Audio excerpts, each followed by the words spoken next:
ये कहानी छगनपुर नाम के एक छोटे से गांव की है, जहां अजय नाम का एक गरीब किसान रहता था। अजय के परिवार में उसके अलावा उसकी पत्नी सीमा और एक बेटा राजू था, जिनके साथ वो बहुत खुशी खुशी रहता था। अजय के पास गांव में अपनी एक जमीन थी, जहां पर खेती कर वो अपने घर का पालन पोषण करता था। परंतु अब उसकी वो जमीन पहले की तरह उपजाऊ नहीं रही थी।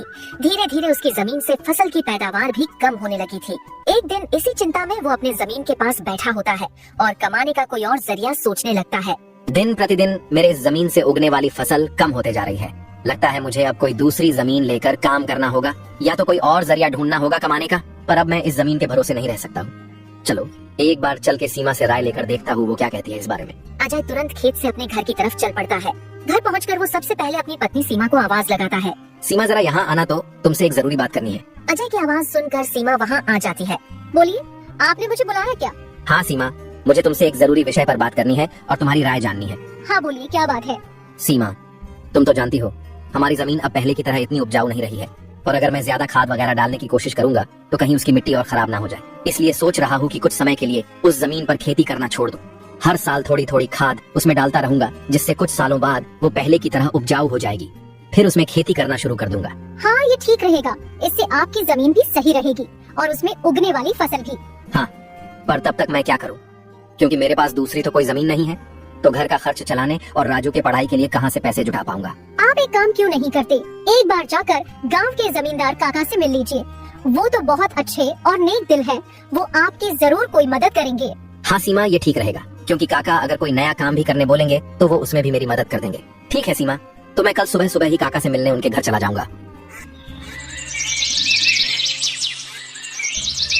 अगली सुबह अजय जमींदार से मिलने उसके घर के लिए चल पड़ता है। जमींदार के घर के बाहर पहुंचकर वो जमींदार को आवाज लगाता है। क्या आप घर पर हो? अजय की आवाज सुनकर जमींदार बाहर आता है। अरे आओ अजय बेटा, बोलो क्या हुआ, कुछ काम था क्या? हाँ काका, आपकी एक मदद चाहिए थी। हाँ बोलो ना बेटा, मैं किस प्रकार तुम्हारी मदद कर सकता हूँ? अजय फटाफट से जमींदार को अपने खेत की हालत बता देता है। तो इसमें परेशान क्या होना बेटा। काका, मेरे पास एक ही जमीन है जिस पर खेती कर मैं अपने घर का खर्च चलाता हूँ, और मैंने आज तक खेती के अलावा कोई दूसरा काम भी कभी किया नहीं। तो अब यही नहीं समझ रहा है मैं क्या करूँ। बेटा, खेती के अलावा दूसरा काम क्यों करना, तुम एक काम करो, मेरे पास गांव के बाहर एक जमीन है, तुम उस पर खेती करो। काका, पर इससे तो आपका नुकसान हो जाएगा। नहीं बेटा, कोई नुकसान नहीं होगा। इसी बहाने तुम मेरी जमीन की देख रेख भी करोगे, क्योंकि अब तो मेरी उम्र भी हो गई है और मेरा बेटा भी शहर में रहता है। तो इससे तुम्हारा भी भला हो जाएगा और मेरी भी थोड़ी जिम्मेदारी कम रहेगी। ठीक है काका, अगर ऐसी बात है तो मैं कल से ही उस खेत पर काम करने चला जाऊंगा। अजय जमींदार को धन्यवाद कहकर वहाँ से अपने घर के लिए निकल जाता है। अजय अपने घर पहुंचकर सीमा को सारी बात बता देता है। ये तो बहुत अच्छा है, यानी आपकी सारी चिंता ही खत्म हो गई। हाँ सीमा, अब मैं काका के खेत पर बहुत मेहनत करूंगा और कोशिश करूंगा कि एक दो और खेत खरीद लूं, क्योंकि भविष्य में ऐसी समस्या आए तो उसके लिए हम तैयार रहे।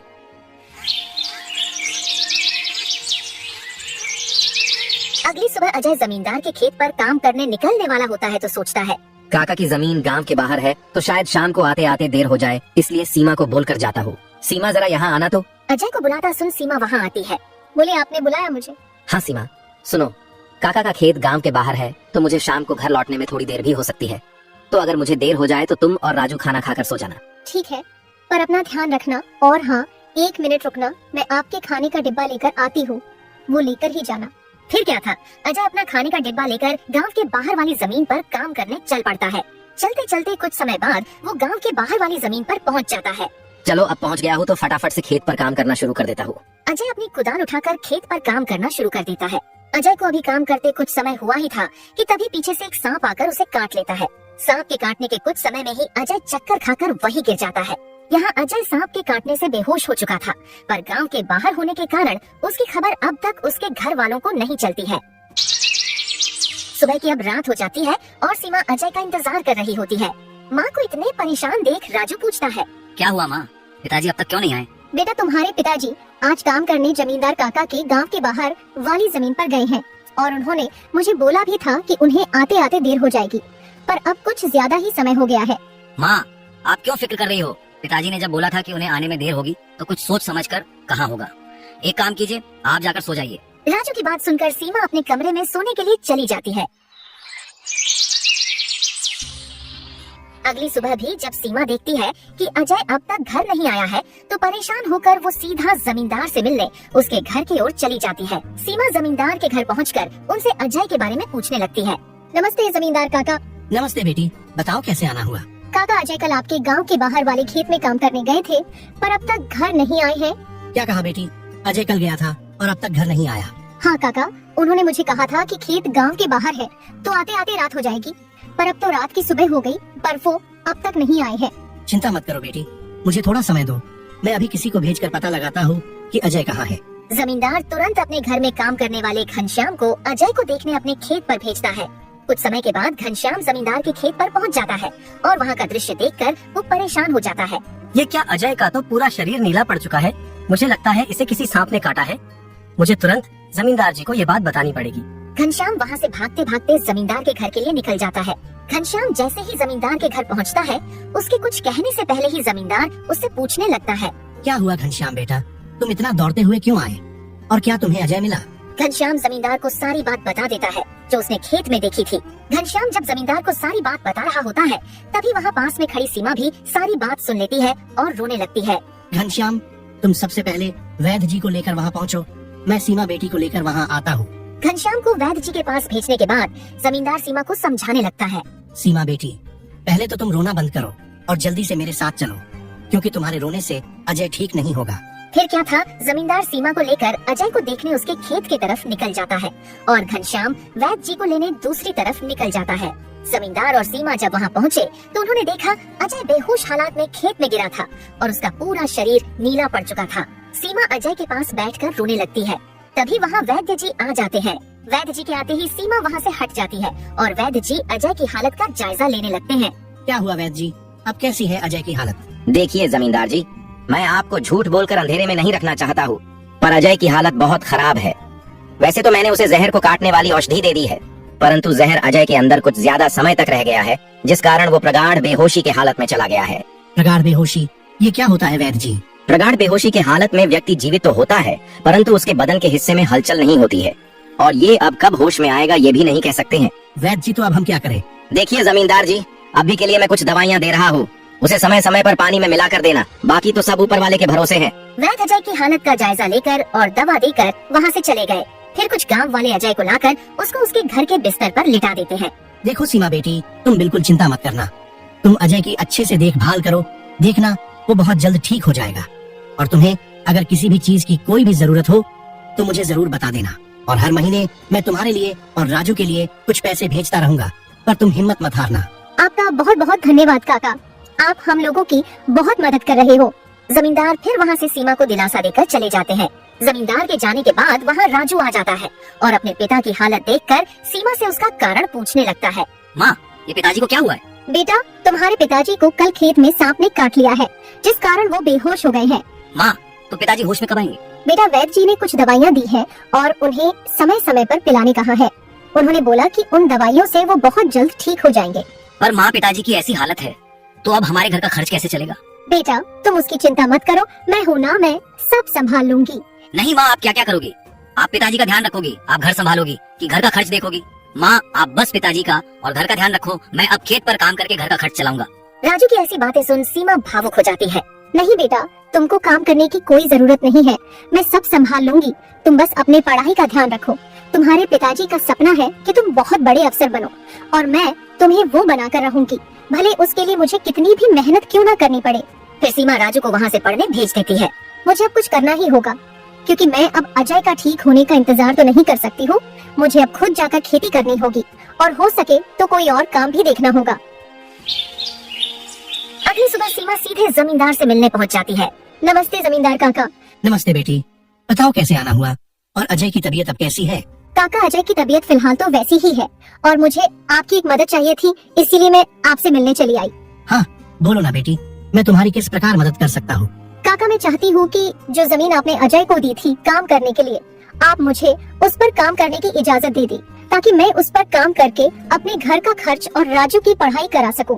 बेटी, पर तुम्हें वहाँ काम करने की कोई जरूरत नहीं है, मैं हूँ ना, मैं तुम्हारे घर के लिए जो भी खर्च लगेगा हर महीने भेज दिया करूँगा। नहीं काका, आपने अब तक हमारी बहुत मदद की है। अब आप बस मुझे आपके खेत में काम करने की इजाजत दे दीजिए। मैं अब खुद काम करके अपना घर चलाऊंगी और अपने बेटे को बड़ा अफसर बनाऊंगी। जमींदार सीमा को बहुत समझाने की कोशिश करता है, पर सीमा जमींदार की बात मानने तैयार नहीं थी। आखिर में सीमा की बातें सुनने के बाद जमींदार सोचने लगता है। मुझे लगता है सीमा मेरी बात नहीं मानेगी, पर अगर वो काम करने इतने दूर जाएगी तो वो अजय का ध्यान नहीं रख पाएगी।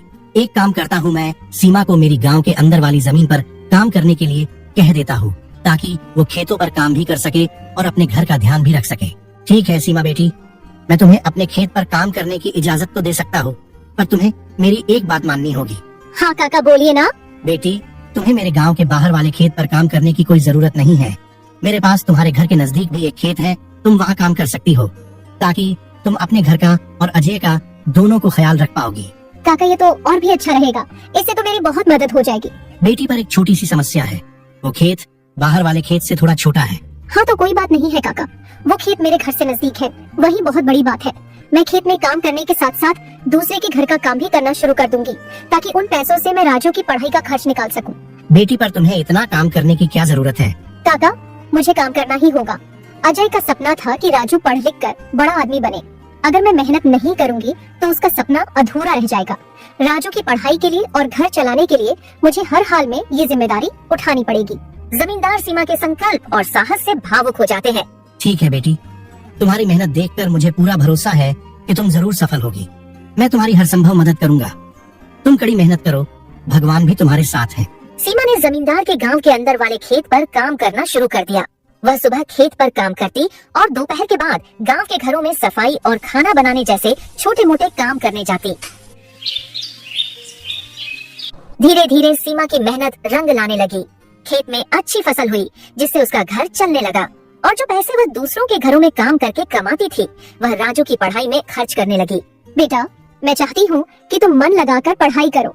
तुम्हारे पिताजी का सपना है कि तुम अफसर बनो। मैं तुम्हारे लिए हर मुश्किल को पार कर लूंगी। माँ, मैं कड़ी मेहनत करूंगा, एक दिन मैं पिताजी का सपना पूरा करके दिखाऊंगा। सीमा की मेहनत और त्याग से गांव के लोग भी प्रेरणा लेने लगे। उन्होंने देखा कि कैसे एक माँ अपने परिवार के लिए हर कठिनाई का सामना कर रही है। इसी बीच अजय की हालत धीरे धीरे सुधरने लगी। वैद्य जी की दवाओं और सीमा की देखभाल ने जहर का असर कम कर दिया। एक दिन अचानक अजय को होश आ गया। अजय को होश में आते देख सीमा बहुत खुश हो गई। अजय, तुम्हें होश आ गया, भगवान ने मेरी मेहनत और दुआएं सुन ली। सीमा, मैंने तुम्हें और राजू को बहुत परेशान किया। नहीं अजय, तुम हमारी ताकत हो। जब तक तुम ठीक हो रहे थे, मैंने हर जिम्मेदारी संभाली, और देखो अब सब कुछ ठीक हो रहा है। अजय धीरे धीरे पूरी तरह ठीक हो गया। उसने सीमा की मेहनत और त्याग देखकर प्रण लिया कि अब वह उसके साथ कंधे से कंधा मिलाकर परिवार को आगे बढ़ाएगा। राजू की पढ़ाई भी सफलतापूर्वक चलती रही और कुछ सालों बाद वह एक बड़ा अफसर बन गया।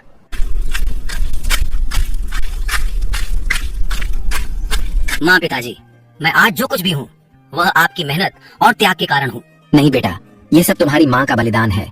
उसने हमारे परिवार को बचाने के लिए हर मुश्किल का सामना किया। सीमा का त्याग और अजय का साथ, दोनों ने मिलकर एक नई मिसाल कायम की। गांव वाले अब भी उनकी इस कहानी को आने वाली पीढ़ियों को प्रेरणा के रूप में सुनाते हैं। इस तरह माँ का त्याग की यह कहानी हमें सिखाती है कि एक माँ का समर्पण किसी भी चुनौती को पार कर सकता है और परिवार को जोड़ कर रखता है। दोस्तों, तो इस तरह की और शानदार और मजेदार कहानियाँ देखने के लिए हमारे इस चैनल को जल्द से जल्द सब्सक्राइब कर लें।